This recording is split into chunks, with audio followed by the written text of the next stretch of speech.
Tales of the Unexplained, Abyssal Tales, Part 1. My hometown is Shanxi. After graduating from university, I found a job in Shandong, so I can only go home once or twice a year during long holidays. Isn't that Liu Gang? When did you get back?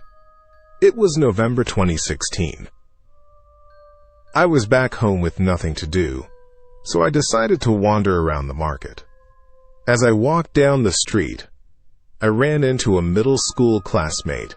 It's Zhao Yan Atilde. It's been a long time. Indeed, it's been over a year.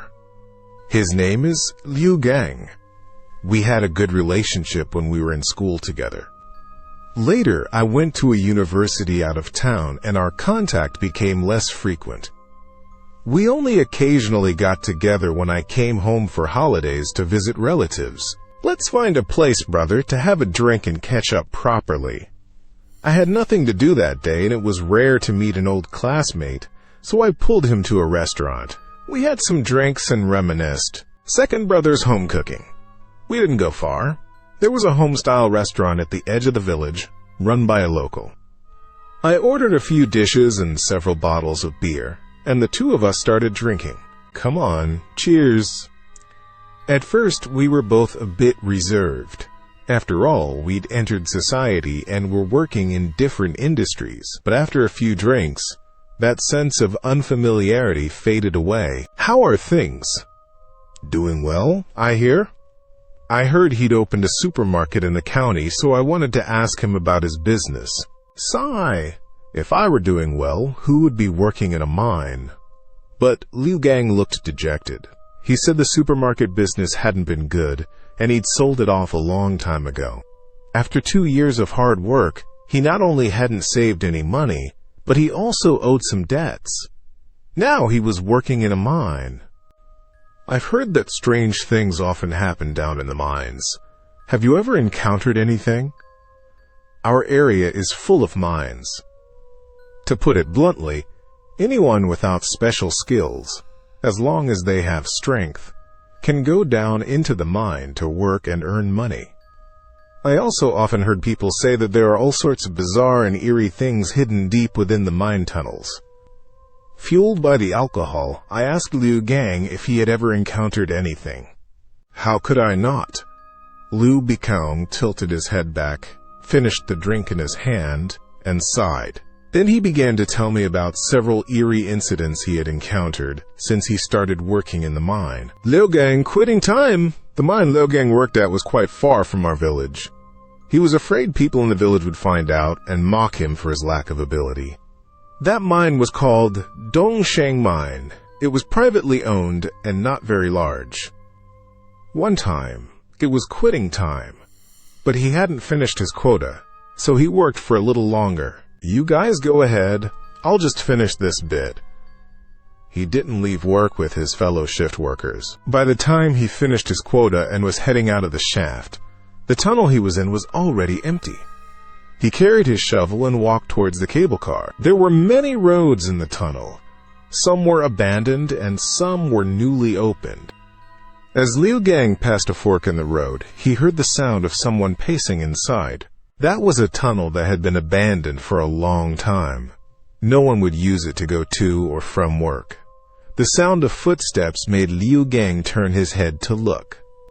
Sure enough, in the dim tunnel, there was a person pacing back and forth, head bowed. Because the lighting wasn't very good, Liu Gang couldn't clearly see the person's face, even with the help of his headlamp. But judging by the person's silhouette, he wasn't someone from their mine. It was an unfamiliar face. As mentioned before, the mine Liu Gang worked at was a small private one, with only about 20-odd people in total. Even if they weren't on the same shift, they could all pretty much recognize each other. He had never seen this person before, but they were wearing the mine's uniform, just without a hard hat underground. Hey, what are you doing there? Liu Gang was curious, so he asked the person what they were doing. I can't find my shoe.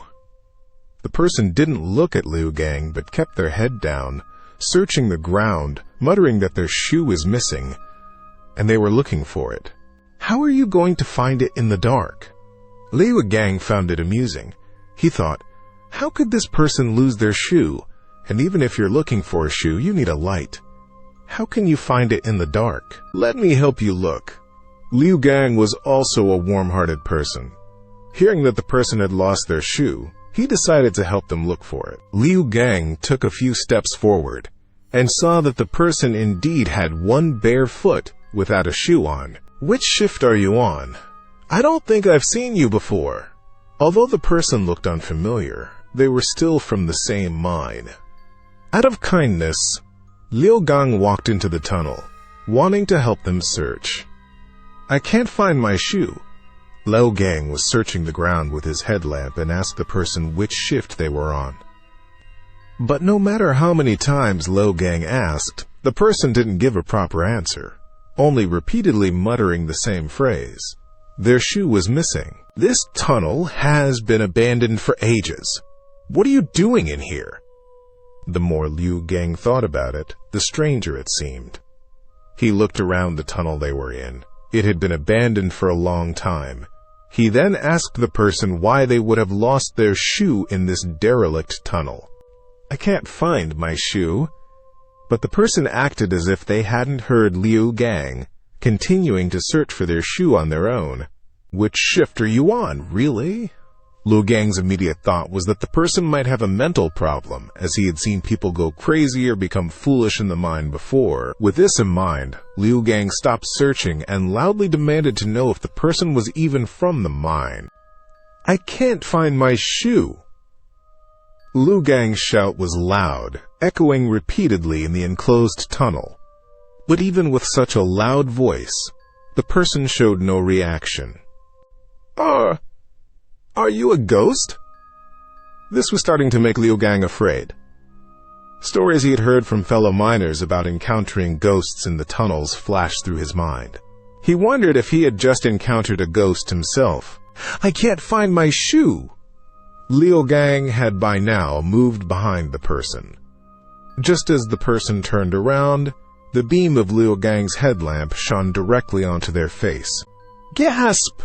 Liu Gang clearly saw the person's face. He screamed in terror, stumbled backward, and fell to the ground. I can't find my shoe! Half of the person's face was missing, as if it had been smashed. From the wound, something that looked like both blood and smoke was drifting out.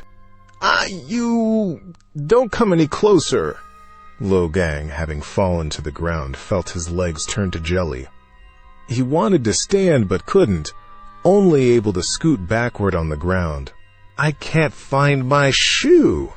The person, whether intentionally or not, walked towards Liu Gang, while loudly proclaiming that their shoe was missing. Liu Gang used all his strength, scrambling and crawling to escape from that tunnel. Once out of the tunnel, Liu Gang found some strength in his legs and ran for his life towards the shaft exit. He was afraid the person would chase him, so he kept glancing back. Fortunately, the person only walked to the edge of the tunnel and didn't come out any further. Even so, Liu Gang didn't dare to stop.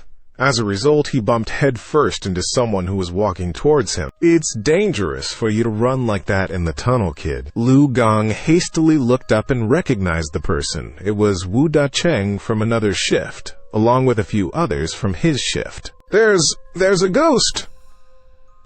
Wu Da-cheng, being the foreman, saw Liu Gang running like that in the tunnel and wanted to scold him. But Liu Gang frantically pointed to the tunnel he had escaped from and said there was a ghost there. Are you too tired? Wu Da-cheng took a few people from his shift and said they would go check out the tunnel Liu Gang mentioned. This tunnel has been abandoned for about 3 years, hasn't it? Wu Da-cheng was an old hand at the mine, familiar with every tunnel underground. When they reached the tunnel Liu Gang had mentioned, Wu Da-cheng said that tunnel had been abandoned 3 years ago, and no one would go there without reason. Liu Gang hid behind Wu Da-cheng, stealing his nerves, and peered into the tunnel, terrified of seeing that person again. However, under the beams of several headlamps, everything in the tunnel was clear. There was nothing there except a pile of rubble ahead. "Early, take Liu Gang up to the surface." Liu Gang stared blankly at the empty tunnel. Wu Dacheng saw that he was scared, so he told Zhang Erli from their shift to escort him out of the shaft. Startled, Liu Gang's clothes were soaked with cold sweat. As the cold wind in the tunnel blew over him, his body felt like it would collapse. In the end, Zhang Erli had to help him out of the shaft. As soon as Liu Gang returned to the bunkhouse, he fell ill and couldn't get up. He had a high fever for several days straight and was delirious. "Brother Wu, thank you for coming to see me." He was ill for 3 days, and it was thanks to the care of his fellow miners that he finally recovered after 3 days of fever. Wu Dacheng also came to visit him several times. "The person you saw in the tunnel, it might be Li Jiawei." "Who's Li Jiawei?" During their conversation, Wu Dacheng said that based on Liu Gang's description, the person he saw in the tunnel resembled Li Jiawei, who used to work at the mine. "He died in that tunnel 3 years ago." "Died? He died?" Wu Dacheng said that Li Jiawei used to work at the mine, but he had died in a rockfall 3 years prior. Dongshan Mine. Under Liu Gang's persistent questions, Wu Dacheng recounted the past event. Boom! Wu Dacheng said that he and his fellow miners were working that day when suddenly there was a violent shaking in the tunnel. Immediately after, a thundering sound erupted from a mine shaft behind him, and a large cloud of dust rolled out. "Damn it, it's a collapse! Hurry and save them!" Wu Dacheng knew it was a rockfall. Fortunately, it wasn't a large one. Once the collapse stopped, he called his fellow workers and rushed to the affected tunnel to rescue people. Such incidents were common at the small mine where they worked. If they were lucky, only a small section would collapse, and those trapped underneath might still be rescued. If they were unlucky, the entire tunnel would collapse, leading to severe casualties every time. Wu Dacheng and his fellow miners searched through the rubble for trapped workers, rescuing several people one after another. Although those few people were all seriously injured, at least they managed to survive. Wu Dacheng and his fellow miners continued to clear the site and dug out Li Jiawei from under the rubble. Unfortunately, Li Jiawei was firmly pinned down by several large rocks, and half of his face had been crushed by the stones. It took Wu Dacheng and his fellow miners a great deal of effort to drag Li Jiawei out from the rubble. One of his shoes was also missing, and that scene made Wu Dacheng feel incredibly tragic every time he recalled it. You should still burn some paper money for him and say a few words. Although he didn't know why Liu Gang would see Li Jiawei's ghost, Wu Dacheng still told Liu Gang to follow their custom, find a crossroads and burn some paper money for Li Jiawei, saying a few prayers. Liu Gang was from the countryside and understood these customs.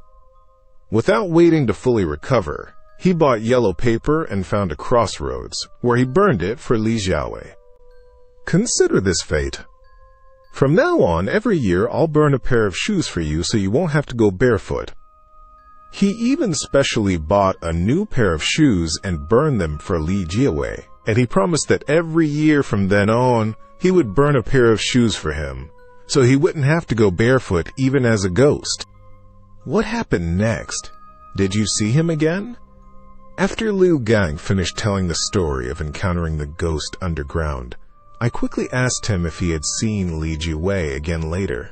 No, I never saw him again. Liu Gang said he had never seen Li Jiawei's ghost again, and he no longer dared to stay underground alone. Have you encountered anything else?